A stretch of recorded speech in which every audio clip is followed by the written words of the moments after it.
Herkese merhabalar. YouTube kanalıma hoş geldiniz. Yine çok sevimli bir kız bebekle karşınızdayım arkadaşlar.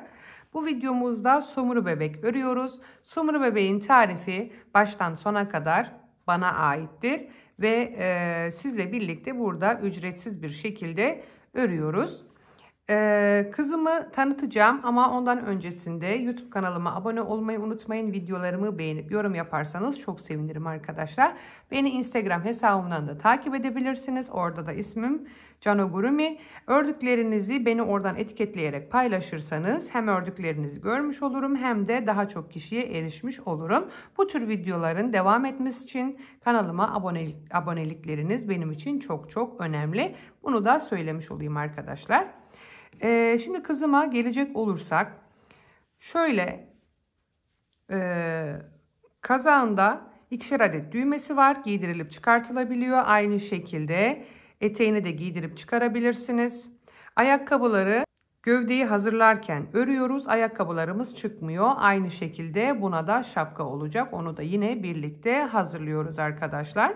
Şimdi kızımın boyunu merak edenler için metremi alayım. Şöyle şapkadan tuttuğumuz zaman yaklaşık 27 santim civarı bir kız. Bence gayet ideal bir oyuncak. Yeni başlayan arkadaşlarımız için maalesef ki uygun değildir. Orta düzey amigurumi bilen hanımlar için uygundur arkadaşlar. Hemen malzeme listeme geçmek istiyorum. Ten rengi olarak kullandığım ipim Gazzal Baby Cotton. Renk kodumuz 3469. Netleştiremedim bir türlü. 3469 arkadaşlar. Bir tane oyuncak için bir tane ten rengimiz yeterli. Kazak için yine Gazzal Baby Cotton'dan 3445 numaralı kodu. Mavi rengimiz için yine Gazzal Baby Cotton 34-31 kullandım. Saçlar için, sarı saçlı kızım için şöyle Katanya'nın 179 numaralı ipini kullandım. Siyah saçlı kızım için Katanya yine 429 numaralı kodunu kullandım arkadaşlar. Amigurumi'ye uygun her türlü ipi tercih edebilirsiniz. Kullandığım tığım ise 2 numara. Şöyle emniyetli gözlerim 12 milim arkadaşlar. Mavi kullandım ben. Mavi ve yeşil, tabii ki siz siyahta tercih edebilirsiniz. Yine elyaf, makas, dikiş iğnesi. Zaten bunları artık söylememize hiç gerek yok. Şapkası için de yine Katanya'nın acı kahvesini kullandım bunda. Mavili kızımda da yine aynı şekilde Katanya'nın bu rengini kullanacağım. Söylediğim gibi siz istediğiniz her türlü tonları tercih edebilirsiniz. Amigurumi'ye uygun olması şart arkadaşlar. Şu rengimde de Peria kullandım ama Peria Gazzal'dan bir tık kalın oldu. Evet, kalın olduğu için şöyle biraz potluk oluştu burada. O yüzden kiremit tonunu kullanabilirsiniz. Yani vücuda hangi iple örüyorsanız arkadaşlar, kıyafetlerini de o renk tercih etmenizi tavsiye ederim. Sadece saçlar ve şapkasında Katanya kullanmış oldum. Yine anlamadığınız bir yerde yorum kısmından tabii ki sorabilirsiniz arkadaşlar. Evet, hazırsak malzemelerinizi de hazırladıysanız hemen oyuncağımızı örmeye başlayalım. Evet, şimdi ilk olarak kollarımızı hazırlayacağız. Sonrasında bacaklarımızla devam edeceğiz. Bacak burada dursun. Şimdi arkadaşlar kolumuz için ten rengimizi alıyoruz. Ve sihirli halka ile başlayacağız. Sihirli halkamızı oluşturuyoruz.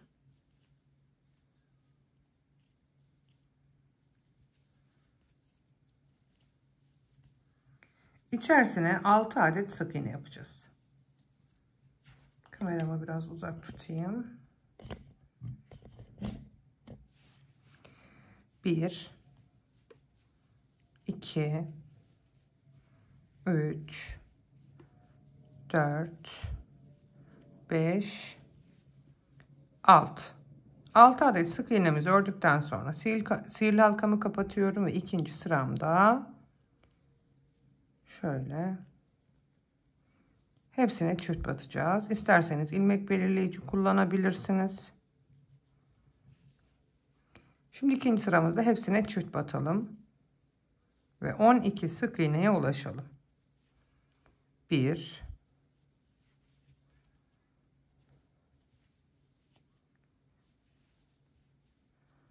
2,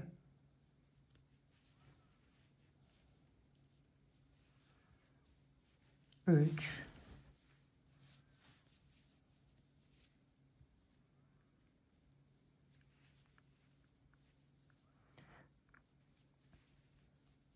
4. arttırmam,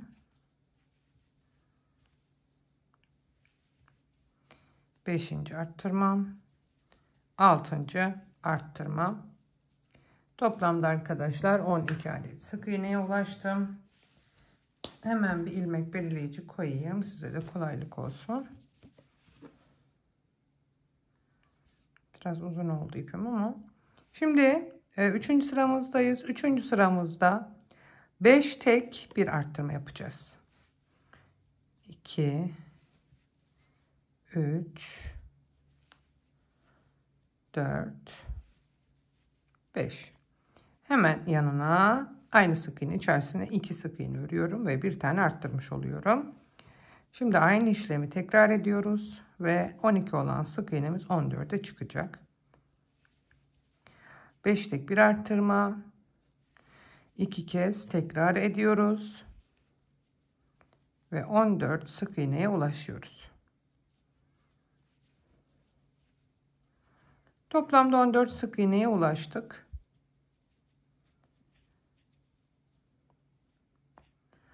Dördüncü sıramızdayız. Burada 14 sık iğneyi sadece bir sıra düz örelim.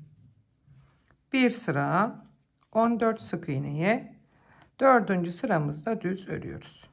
2, 3, 4, 5, 6, 13, 14. Evet, 14 sık iğnemizi dördüncü sıramızda düz ördük. Şimdi ilmek belirleyicimi bu tarafa alacağım. 5. sıramızdayız. Burada parmak kısmını oluşturacağız arkadaşlar. Parmak kısmı için hemen bir sonraki sık iğnenin içerisine tığımızın başını aldık ve aynı sık iğne içine 4 tane ikili trabzan yapıyoruz. Birinci ikili trabzanım, ikinci ikili trabzanım aynı yere, üçüncü ikili trabzanım ve sonuncu ikili trabzanım. Şimdi sıra sonumuza kadar kalan 13 sık iğnemiz var. Bunu düz bir şekilde 13 sık iğnemizi şöyle biraz da sıkıştıralım burayı. 13 sık iğnemizi düz örüyoruz. 2, 3. Şimdi 13 sık iğnemi sıra sonuna kadar ördüm. Şu an 6. sıradayız. 6. sıramızda bir alt sırada ördüğümüz parmak kısmını toplayarak öreceğiz arkadaşlar. Şimdi şuradan ön loblardan alarak bütün aşağıda ördüğümüz trabzanlarımızı şöyle birinciyi aldım, ikinciyi aldım, üçüncüyü aldım ve dördüncüyü de aldıktan sonra hepsine toplayıp sık iğne örüyoruz.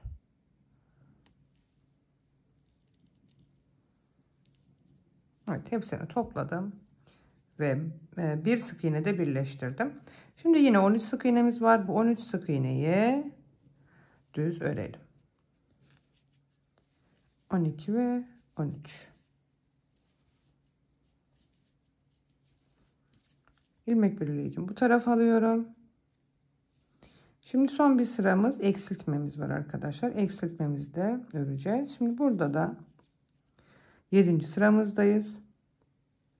5 tek bir eksiltme yapıyoruz. 1, 2, 3, 4, 5. Bir tane eksiltiyorum. Şimdi aynı işlemi bir kez daha tekrar edeceğiz. Yani toplamda 2 defa 5 tek bir eksiltme yapmış olacağız arkadaşlar. Sıra sonumuzda 12 adet sık iğnemiz kalacak. 7. sıramızda. Bu şekilde el kısmını oluşturduk. Yani şu kısmı oluşturduk arkadaşlar. Şimdi 8. sıradayız. Evet, 2, 4, 6, 8. sıradayız. 8 ve 30. sıralar arasına 30. sıramızda dahil arttırma, eksiltme yapmadan düz bir şekilde örüyoruz arkadaşlar. 8 ve 30. sıralar arasına 12 sık iğnemiz var. 30. sıramızda dahil olmak üzere düz örelim. İsterseniz içerisine tabii ki elyaf koyabilirsiniz. Ama biz tel kullanacağımız için ben elyaf koymuyorum. Tercih size kalmış. Evet. Yaklaşık 30. sırama kadar düz bir şekilde kollarımızı ördük arkadaşlar. Siz de aynı koldan bir tane daha örüp geliyorsunuz. Şimdi hiç vakit kaybetmeden ayaklarımıza başlayalım. Ben bot renginde şöyle bir ton kullandım. Yanart cins bu arkadaşlar. Onu da söylemiş olayım. Ayağımız bu şekilde. Şimdi kullanmak istediğiniz ayak rengini alıyoruz. Ayakkabı rengini. Ve 6 zincir çekiyoruz. 1, 2, 3, 4, 5, 6. Şimdi hemen ikinci zincirden itibaren 1, 2, 3 ve 4 sık iğne örüyoruz. Şimdi sonda kalan bir zincirim var hemen şurada. Bunun içerisine de 3 sık iğne yapacağız. Aynı zincir içerisine 1, 2, 3. Şimdi zincirin bir diğer kısmına geldim. Burada hemen şuradaki zincirimi alıyorum ve örmeye devam ediyorum. 1,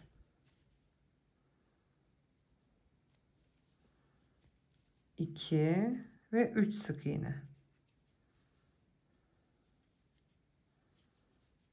3 sık iğne ördüm. Sonda kalan bir sık iğnem var arkadaşlar. Bir tane zincirim var. Şöyle göstereyim. Bunun içerisine de arttırıyoruz bir tane. Yani aynı zincir içerisine 2 defa sık iğne örmüş olacağız. Ve birinci sıramızı da 12 sık iğneye ulaşarak bitiriyoruz. Sondaki kalan zincirime bir tane arttırdım. Hemen ilmek belirleyici alalım ki işimiz kolay olsun. Bir tane koparayım. Makasım yine ortalarda yok. Şimdi ilmek belirleyicimizi koyuyoruz. Ve ikinci sıramıza geçmiş olduk. Hemen ikinci sıramızda da ilk baştaki sık iğnemin içerisine bir tane arttırıyorum. Aynı sık iğne içerisine bir tane arttırdım. Hemen 3 sık iğne örüyorum. 2, 3. Şimdi arkadaşlar burada arka arkaya 3 kez arttıracağız. Aynı sık iğnenin içerisine 2 sık iğne örüyorum. Birinci arttırmam. İkinci arttırmam. Ve üçüncü arttırma.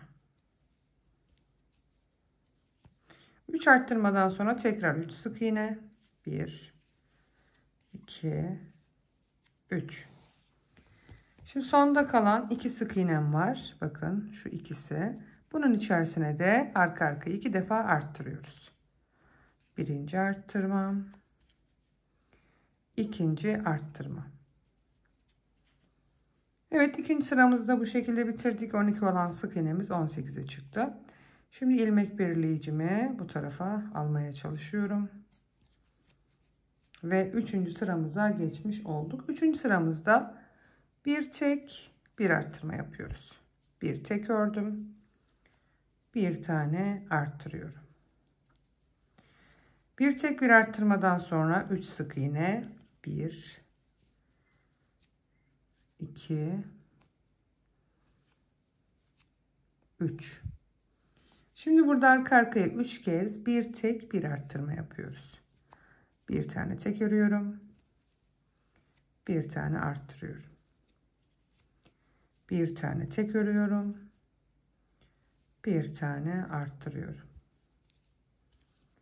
Bir tek bir arttırma. Evet, sonuncu bir tek bir arttırmamızı da yapmış olduk. Şimdi tekrar 3 sık iğne. 1 2 3. Şimdi sonda kalan ilmeklerimize de arka arkaya 2 defa bir tek bir çift yapıyoruz. Ve 18 olan sık iğnemiz 24'e çıkıyor. Üçüncü sıramı da bu şekilde bitirdim. İlmek belirleyicimi arkaya aldım. Dördüncü sırama geçtim. Dördüncü sıramda hemen 2 tek bir çift yapıyorum. 1 2 tek bir çift.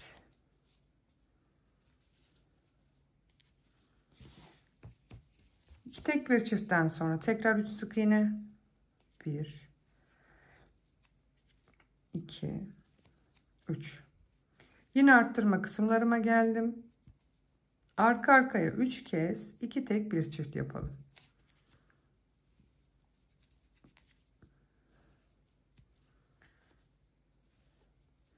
Bir, iki tek bir çift, ikinci.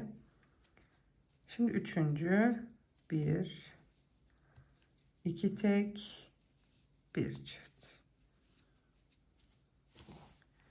Arttırmamızı bitirdik. Şimdi 3 sık iğne. 1 2 3 sık iğne. Şimdi yine arttırmam var. Burada da arka arkaya 2 defa 2 tek bir çift yapıyoruz. Birinci 2 tek bir çiftim. İkinci 2 tek bir çiftim. Çiftimizi aynı sık iğne içerisine 2 defa batıyoruz arkadaşlar. Dördüncü sıramızı bu şekilde bitirdik. Ayakkabı kısmının arttırmaları bitmiş oldu. Beşinci sıradayım.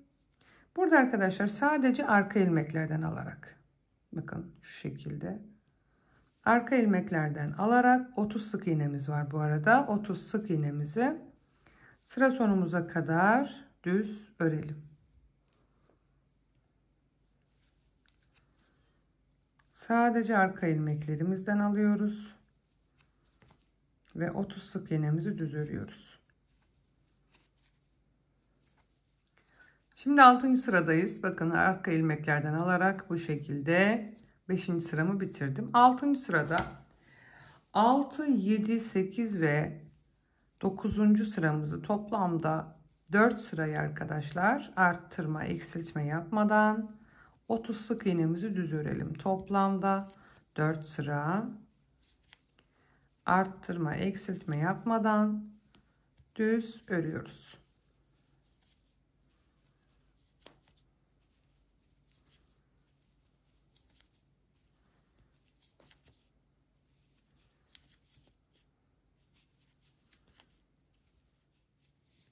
Ben şimdi 10. sıramdayım.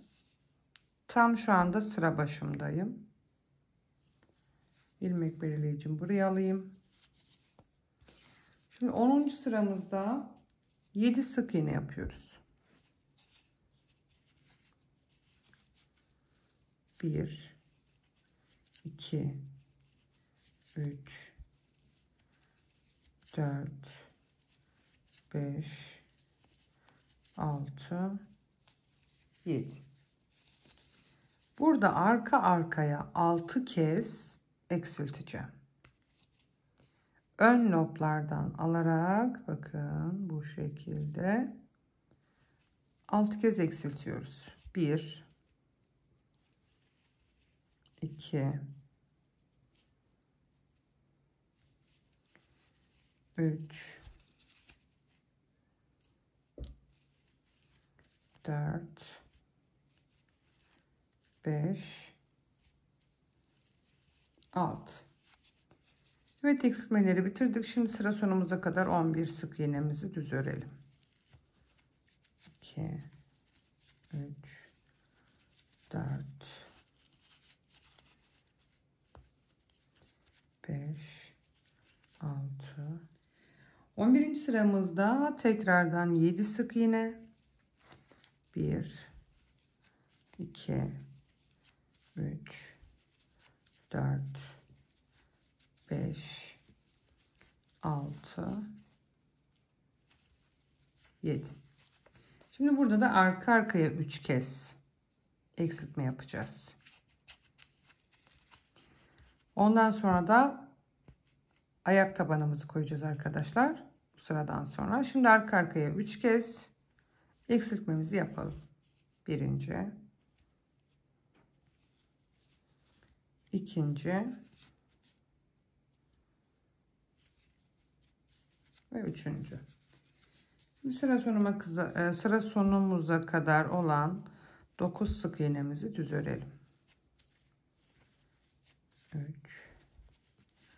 4,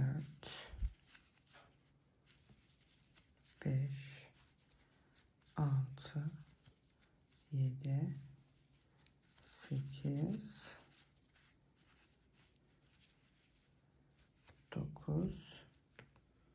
9 değil sanırım, 11 olacak arkadaşlar. Yanlış yazmışım ben tarifimi. Evet, 11 sık iğneymiş. Şimdi burada toplamda 21 adet sık iğnemiz olması gerekiyor. Hemen onu bir sayalım. Şimdi şöyle bir ayak tabanımız var. Videomuzun açılışında da söylemiştim arkadaşlar. Herhangi kullandığınız yoğurt kabuğu vesaire ne olursa hiç fark etmez. Önemli olan ayak tabanının biraz sert tutması. Şimdi şöyle hafif büküp içerisine yerleştiriyorum.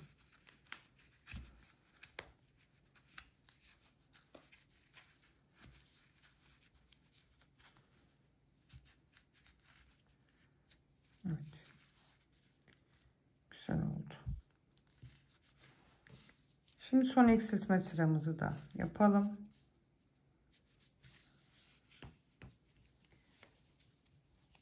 Son eksiltme sırama geçmeden önce içerisine biraz elyaf koyalım ki ayak tabanı olduğu için örerken zorlanmayalım diye düşündüm. Biraz elyaf yerleştirelim içine.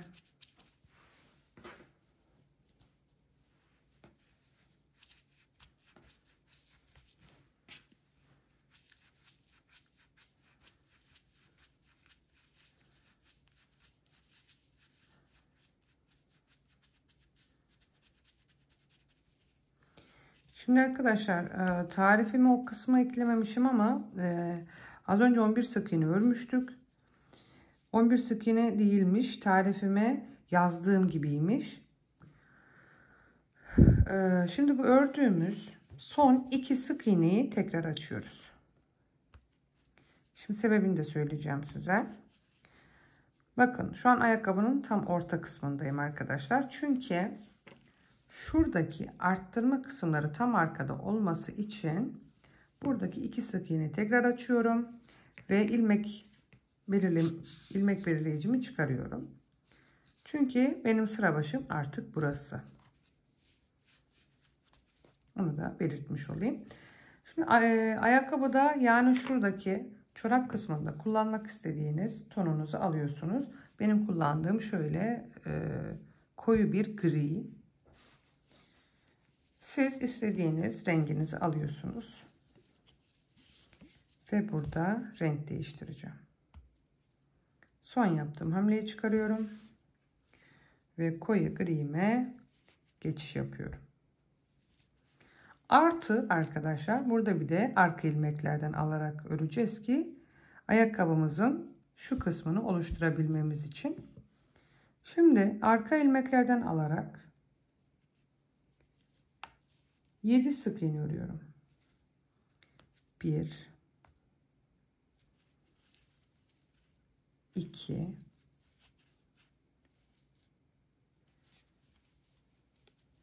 3 4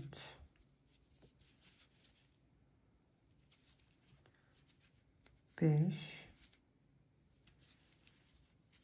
6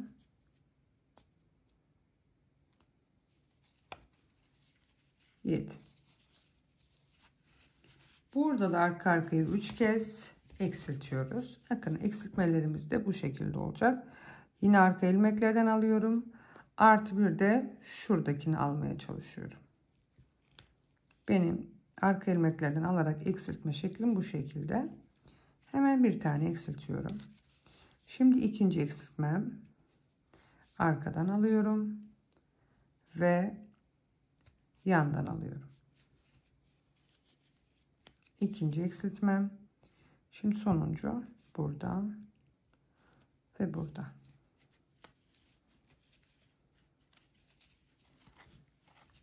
Elyafları içeri koyalım biraz.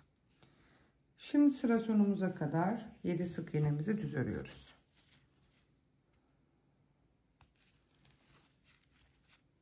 Bir, iki, üç, dört,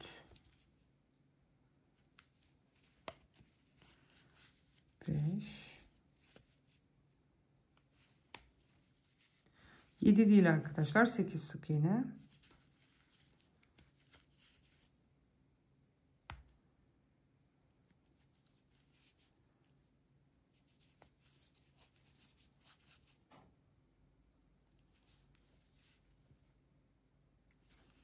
Tamamdır. Şimdi şuradaki iplerimizden kurtulmanın vakti geldi.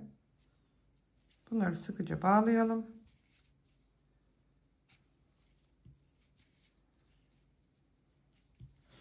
Ve makasımızla keselim.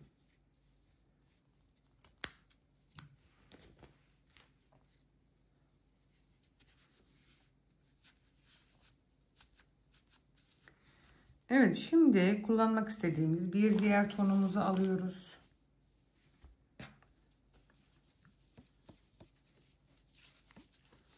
Ve son yaptığım hamlemi çıkardım yine. Beyaz rengimi aldım.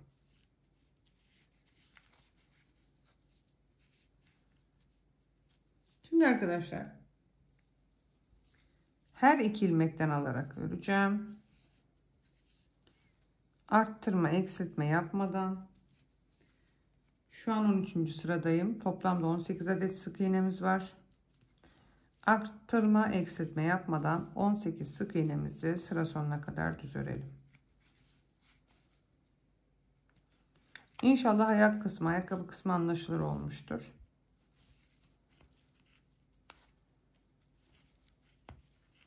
Şimdi sıra sonumuza kadar örüyoruz. Sıra sonuma geldim. Yine bir alt sırada kullandığım tonumu alacağım. Hemen bir önceki sık iğnenin yine kapanışını bu renkle yapıyorum. Burada da yine arttırma, eksiltme yapmadan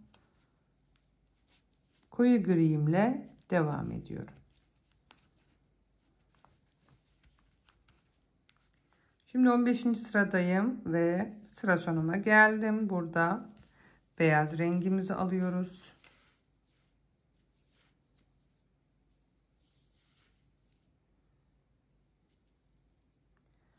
Alabilirsem tabii. Beyaz rengimi aldım ve rengimi değiştirdim. Yine 18 sık iğne örüyoruz. Beyaz rengimizle 15. sırada olmamız gerekiyor. İçerisine elyaf koyacağız bu sıradan sonra. Şimdi sıra sonuna kadar 18 sık iğnemi düz örüyorum. Şimdi 16. sıradayız arkadaşlar. Burada da yine hemen koyu gri rengimi alıyorum. Ve 18 sık iğnemi arttırma eksiltme yapmadan bir sıra yine düz örüyorum. Arttırma eksiltme yapmadan düz bir şekilde koyu grimizle 16. sıramızı bitirelim.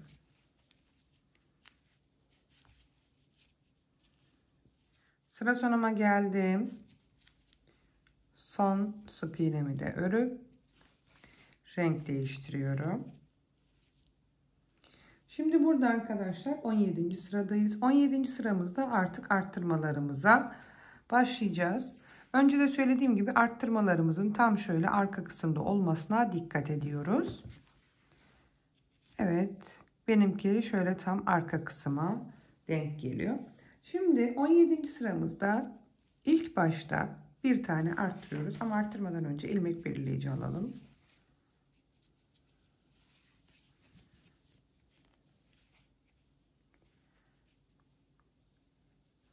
Renk değişikliğimizi yaptık ve hemen ilk sık iğneme bir tane arttırıyorum.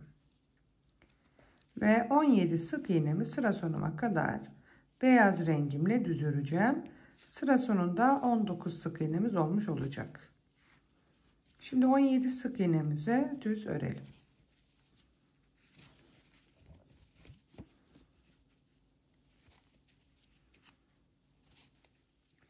Sıra sonuma geldim. 17. sıramızı bitirdik. Şimdi 18. sıramda yine renk değiştiriyorum ve koyu gri rengimi alıyorum. İlmek belirleyicimi de bu tarafa alıyorum. 18. sıramızda bir sık iğne örüyorum hemen ilk başta. Buralar biraz karışık, inşallah görünüyordur. Evet, ilk başta hemen bir sık iğne örüyorum ve bir tane arttırıyorum.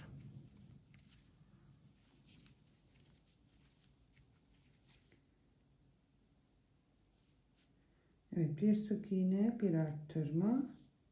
Şimdi 17 sık iğnemizi sıra sonumuza kadar düz örüyoruz. 18. sıramızda bir ördük, bir arttırdık. 17 sık iğnemizi düz örüyoruz. Sıra sonuma geldim ve rengimi değiştiriyorum yine. Beyaz rengimize geçtik. Şimdi 19. sıradayız arkadaşlar. 19. sırada hemen ilk başta bir tane arttırıyorum. Yanındakine bir sık iğne örüyorum.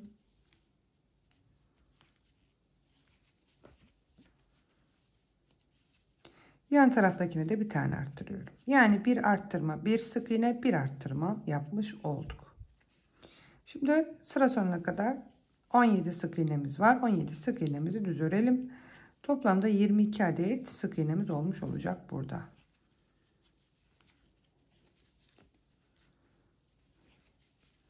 ...17 sık iğnemizi düz örüyoruz.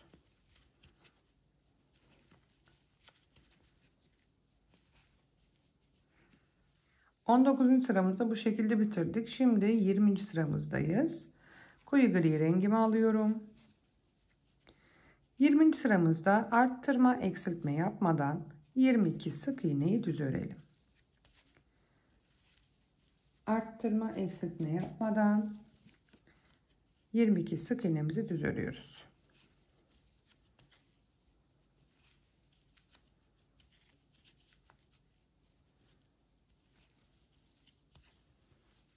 Şimdi arkadaşlar bir sıra koyu gri, bir sıra beyaz kısmını bitirdik.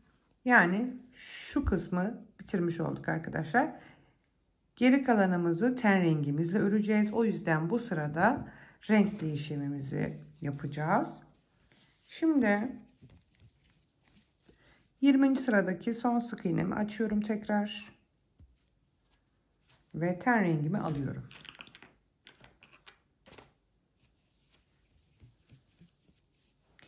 Şu ipimiz şu tarafta kalacak.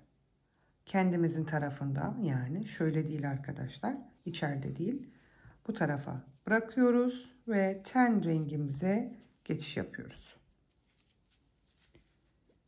21. sıradayız. Şimdi burada ilmeklerin sadece bir katını alarak ilerleyeceğiz. Arka ilmeklerden alarak 1, 2, 3, 22 sık iğnemizi bu şekilde arka ilmeklerden alarak sıra sonumuza kadar örelim. Beyaz ipinizi artık koparabilirsiniz.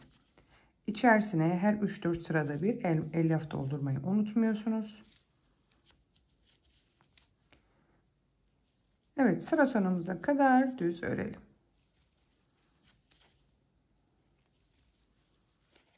Sıra sonuma geldim. Şuradaki yanlış olmasın, beyaz ipimi kopardım.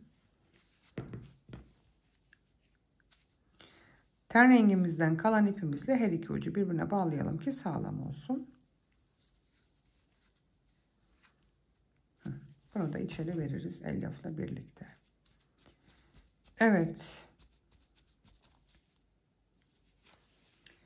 Kaçıncı sıradayız? 22. sıradayız.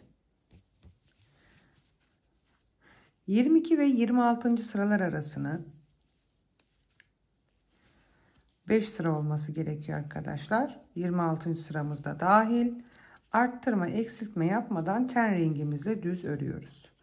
22, 23, 24, 25 ve 26'yı arttırma, eksiltme yapmadan düz örüp gelelim. İçerisine elyaf koymayı unutmayalım.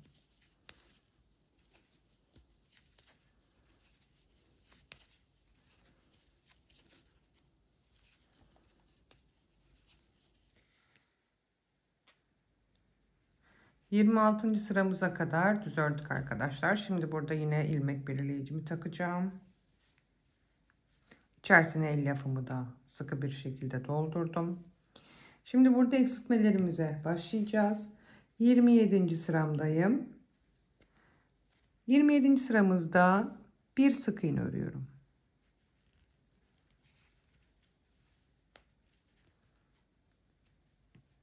Ve burada hemen arka arkaya 2 defa eksilteceğim. Ön loblardan alıyorum ve 2 defa eksiltiyorum. Şimdi 17 sık iğnemi düz örüyorum.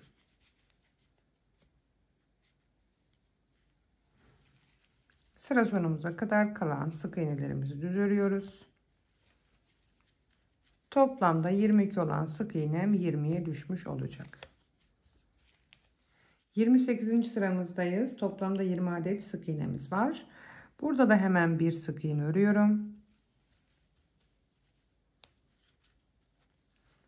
Hemen arkasından bir tane eksiltiyorum. Şimdi burada 7 sık iğne örelim arkadaşlar ön tarafa kadar. 1, 2, 3, 4, 5, 6. Şimdi tam olarak ön taraftayız. Şu kısmı oluşturacağız arkadaşlar. Diz kısmını. Şimdi bacağımızı şöyle tuttuğumuz zaman tam orta kısma gelecek şekilde ayarlamamız gerekiyor. Yani şu tarafta 2 sık iğne kalması lazım. Bu tarafta da 2 sık iğne kalması lazım. Şöyle 2 sık iğne. Ben hemen ortalıyorum.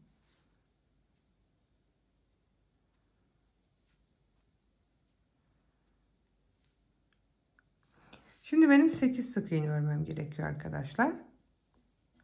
Herkesin örgüsü farklı olduğu için buradaki sayımız 8 veya 7 olabilir. Bakın şöyle de tuttuğumuz zaman şuradaki sık iğnelerimiz tam ön tarafa geliyor. Şimdi burada 8 sık iğneden sonra arka arkaya arttırmalarımız olacak.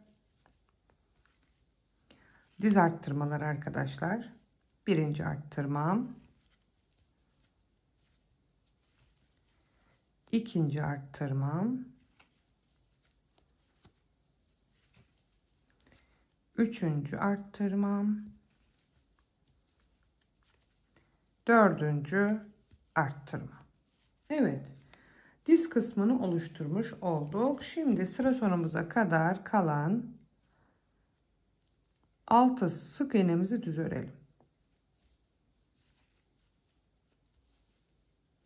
1 2 3 4 5 6. Evet, şimdi arttırmalarımızla birlikte bu sıramızda toplamda 23 adet sık iğnemiz olması gerekiyor. 29. sıramızdayız. Burada da hemen bir tane eksiltiyorum ilk sıramızda. 29. sıradayız. Bir tane eksiltiyoruz ve 21 sık iğnemizi sıra sonumuza kadar düz örelim. Toplamda 22 sık iğnemiz kalmış olacak. Zor bir oyuncak olabilir arkadaşlar ama bittiği zaman gerçekten güzel bir kız çıkıyor ortaya.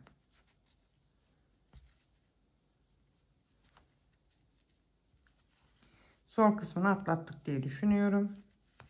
Şimdi arttırmalarımızın üzerlerinde alarak 22 sık iğnemizi düz örelim.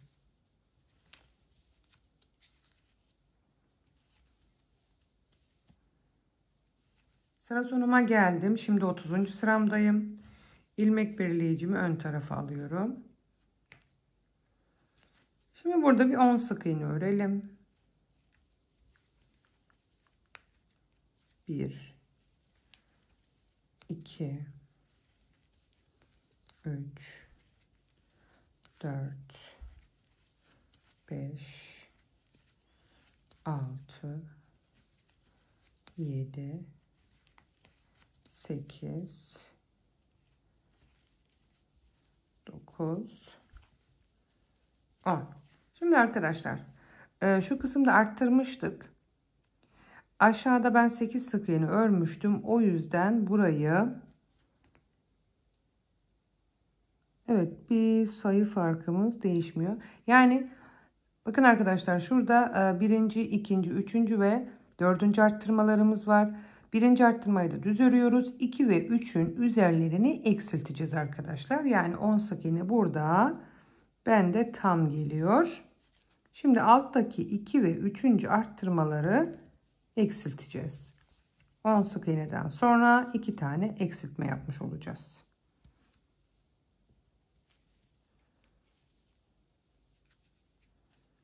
Bunu biraz gevşek eksilttim. Biraz sıkalım. Şimdi sıra sonuna kadar 6-8 sık iğnem kalıyor. Bunu da düz örüyoruz.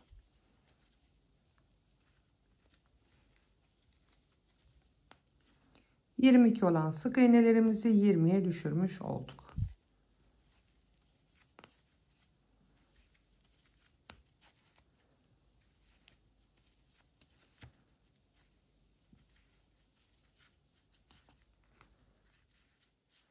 İçerisine elyafımı da ara ara yerleştiriyorum. Bunu da unutmayalım. Formumuz bu şekilde. Evet, şimdi yine arttırmalarımız var. 31. sıradayız. 20 sık iğnemiz vardı. Şimdi 31. sırada ilk başta bir tane arttırıyorum.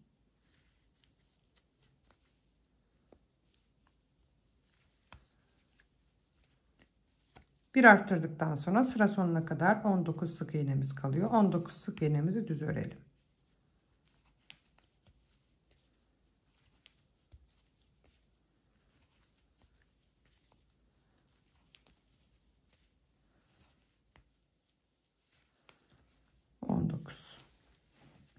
Şimdi 32. sıradayım. 32. sıramda hemen bir tek bir arttırma yapıyorum. Bir tane tek örüyorum. Bakın bir alt sıradaki arttırmanın içerisine bir tane arttıracağım. Şimdi sıra sonuna kadar yine düz örüyoruz. 19 sık iğnemizi, toplamda 22 sık iğnemiz olacak. 32. sıradayız. Bir sık iğne, bir arttırma yaptık. 19 sık iğnemizi düz örüyoruz sıra sonuna kadar ve 22 sık iğneye ulaşıyoruz. Şimdi sıra sonuma geldim. 33. sıradayız arkadaşlar. 33. sıramızda da 2 tek bir arttırma yapıyorum. 1 2 tek ve hemen yanındakine bir tane arttırıyorum. Arttırmalar alt alt oluyor zaten arkadaşlar. 2 tek bir arttırmadan sonra sıra sonuma kadar düz örüyorum.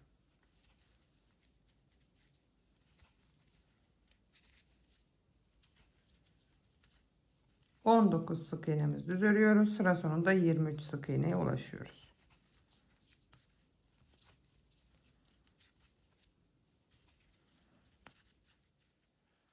Sıra sonuma geldim ve 34. sıramıza geçmiş olduk. Şimdi 34. sıramızda da 3 tek bir arttırma yapacağız arkadaşlar.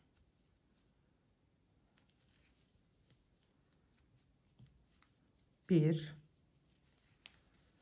2 3 tek bir tane arttırıyoruz. Sıra sonumuza kadar düz örüyoruz. Sıra sonunda 24 sık iğneye ulaşalım.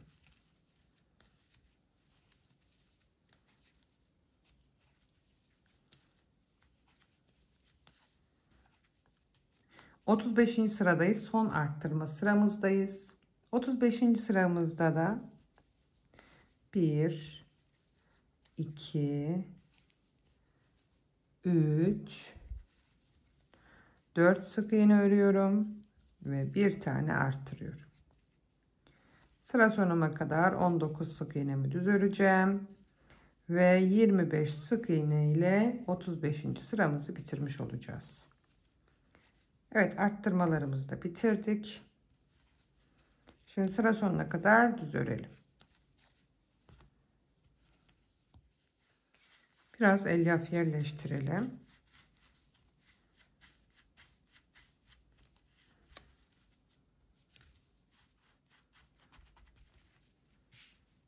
Evet. Şimdi 36. sıradayız. 36 ve 42. sıraları toplamda 7 sırayı arkadaşlar arttırma eksiltme yapmadan 25 sık iğneyi düz örüyoruz. 36 ve 42. sıralar arasını 42. sıramızda dahil düz bir şekilde örüp geliyoruz. İçerisine sıkı bir şekilde elyaf doldurmayı da unutmuyoruz. Şimdi 7 sıra düz örelim.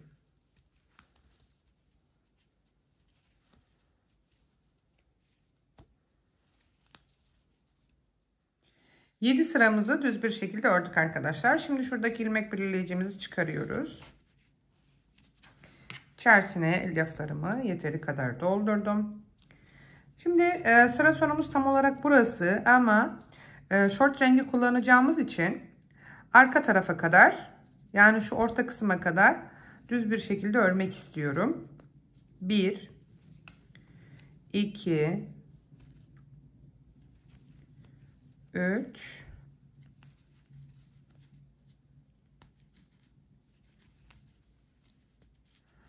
4, bir tane daha örelim, 5.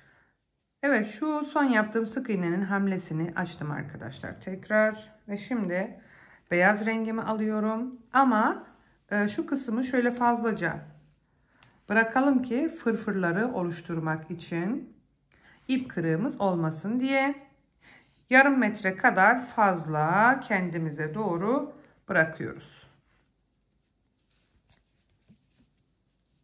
Şöyle yapalım. Rengimizi değiştirdik. Beyaz ip ön tarafta kalıyor.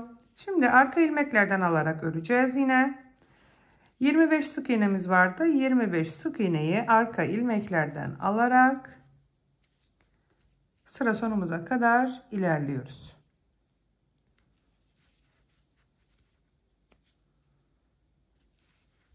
Short kısmını isterseniz hiç de örmeyebilirsiniz arkadaşlar. Tercih size kalmış.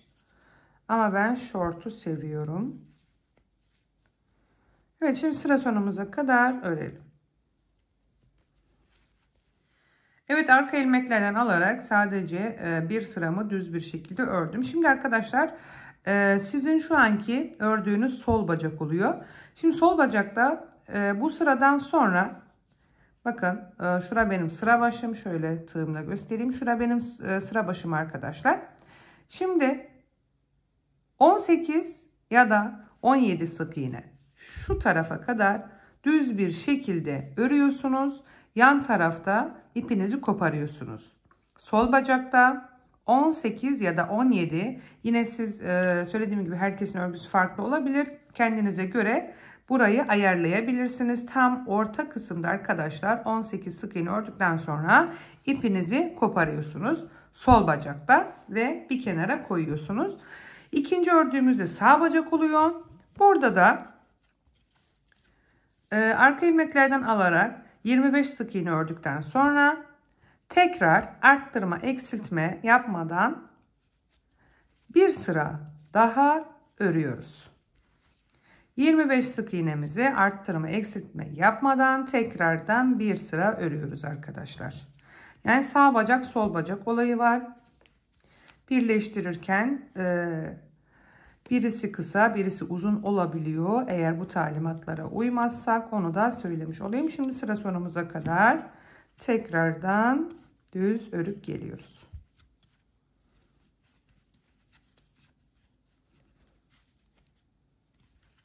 Evet, sağ bacakta toplamda 2 sıramızı arttırma eksiltme yapmadan düz bir şekilde örmüş olduk. Şimdi hemen şu arta kalan iplerimizden kurtulma vakti geldi arkadaşlar. Bacakları birleştirmeden önce buradaki modellerimizi bitirelim. Şimdi bakın şuradan flow kısmından tığımı girdim. Beyaz ipimizden bir miktar ön tarafta bırakmıştık. Şimdi arkadaşlar burada 2 zincir çekiyorum. Bir sık iğne atlıyorum. Bir diğerine bir diğerine ilmek kaydırıyorum. 2 zincir çekiyorum. Bir sık iğne atlıyorum. Bir diğerine ilmek kaydırıyorum. 2 zincir çektim. Bir tane atladım. Diğer flow kısmına ilmek kaydırıyorum. 2 zincir çektim, bir atladım. Flow kısmına ilmek kaydırdım. 2 zincir çektim, bir sık iğne atladım. Bakın bir sık iğne atlıyoruz. Diğerine ilmeğimizi kaydırıyoruz. Sıra sonumuza kadar yapalım.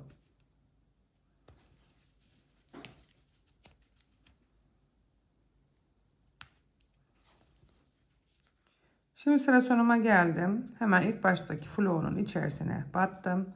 İlmeğimi kaydırdım ve bir zincir çekip short detayımızı bitirmiş olduk.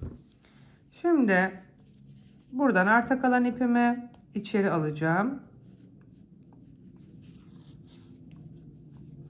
Ten rengimizin ipiyle iki ucu birbirine bağlayacağım.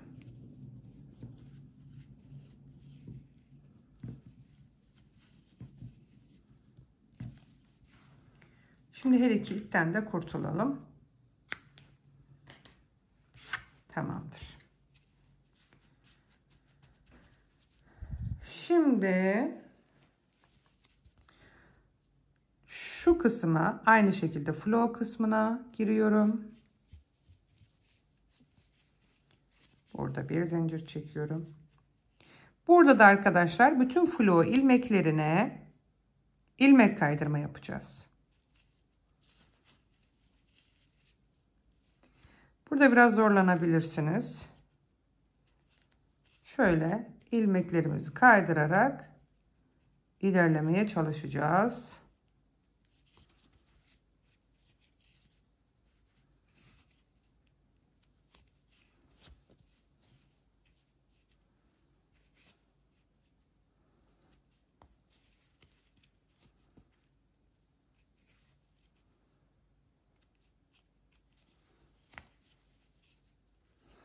Sıra sonumuza kadar ilmeğimizi kaydırarak devam edelim.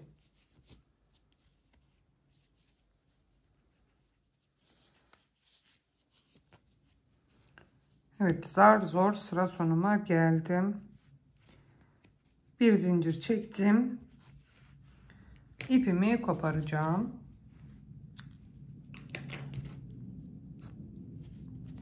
Evet. Bakın arkadaşlar. Gayet güzel oldu. Şimdi hemen ayakkabı kısmımızı oluşturacağız. Şuraya arkadaşlar. Hemen ayakkabı rengimi alıyorum. Şu gri ipimden bir kurtulayım.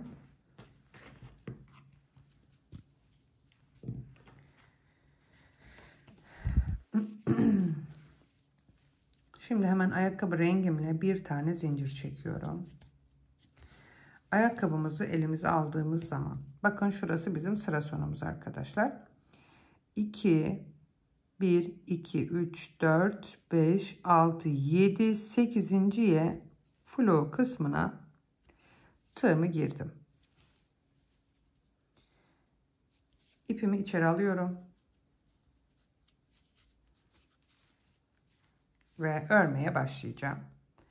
Bir tane zincir çekiyorum. Şuradaki ipi de arasında yürütelim. Şimdi aynı yere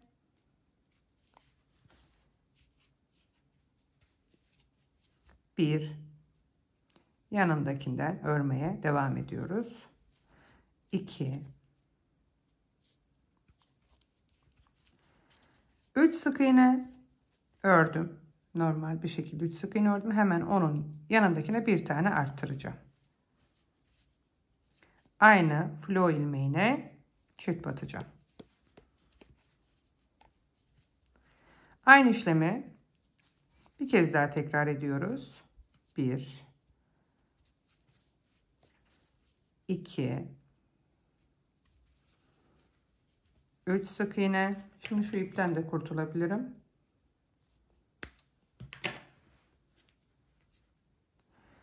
Hemen yanındakine bir arttırıyorum. Şimdi aynı işlemi bir kez daha tekrar edeceğiz. 1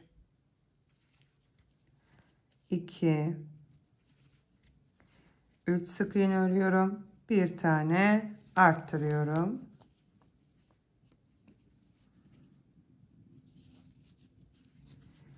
Tane arttıralım. Şimdi arkadaşlar her iki, yani şu kısmın arasında, şurayla şuranın arasında 6 sık iğne kalması gerekiyor. Hemen sayalım. 1 2 3 4 5 6. Burada da 3 sık iğnemiz kalıyor. Yani ne yapacağız burada? 2 sık iğne, bir arttırma yapacağız. 1 2 sık iğne, bir tane arttıracağım.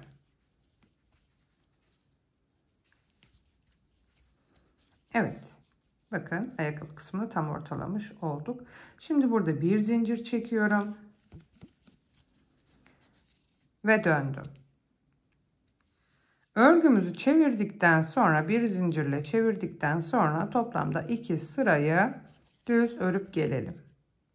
Arttırma, eksiltme yapmadan 2 sıramızı düz örüyoruz.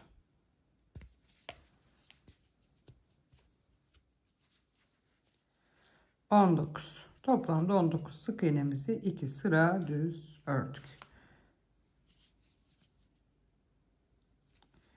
Elim takıldı.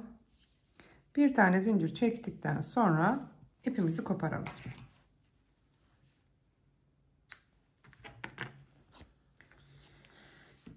Şimdi ön tarafı oluşturacağız.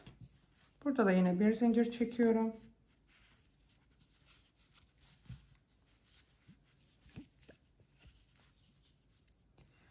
Flo kısmımıza gireceğim. Bakın. Şurada kalan bir flom var. Hemen buraya bir sık iğne yapalım. Yine buradaki ipi arasında yürütelim.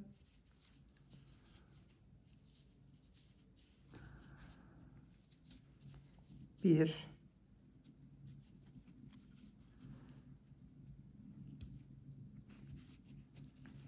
2,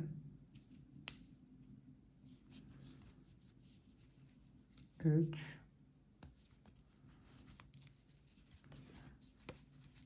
4,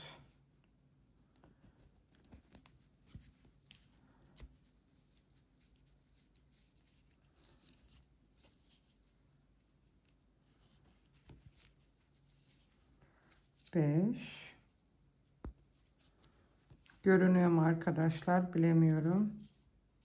6. Şimdi 6 sık iğnemi ördüm. Bir zincirimi çektim ve tekrar dönüyorum. Burada da aynı şekilde 6 sık iğnemizi 2 sıra düz örüp ipimizi koparıyoruz.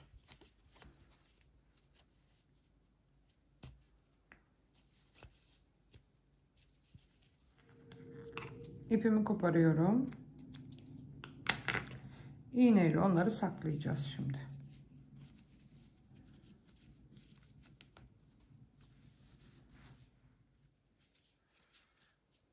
İğnemizle alttan üstten girişler çıkışlar yaparak saklıyoruz kalan iplerimizi.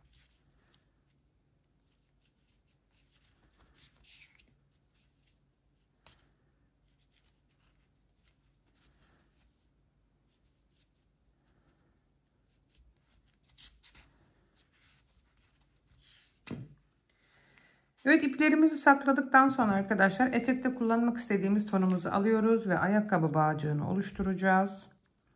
Şimdi arka taraftan giriyorum.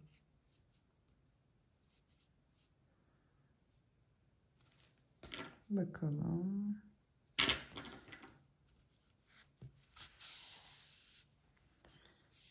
Mavi etek giydireceğim ben kızıma. Şimdi şöyle bir de buradan giriyorum.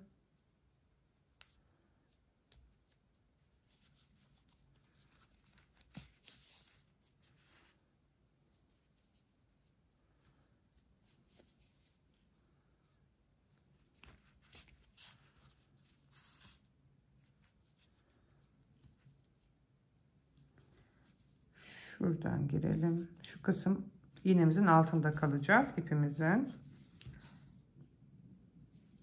Burayı biraz sıkıştırabilirsiniz.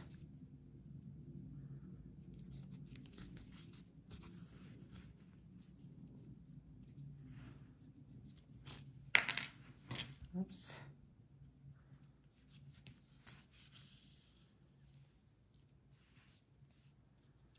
Evet. Sonuncuyu da mı almışım?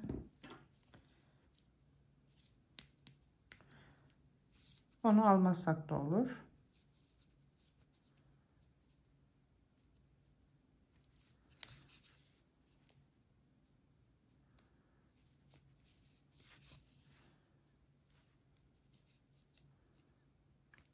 Biraz iğnemizi çıkaralım. Gözüksün.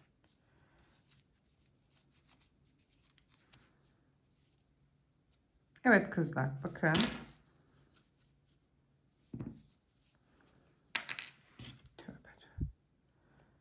Şimdi tekrar buradan giriyorum.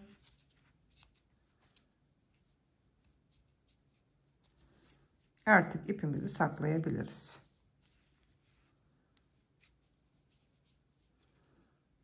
İlk baştaki girdiğim yerden çıkarıp iki ucu birbirine bağlayacağım.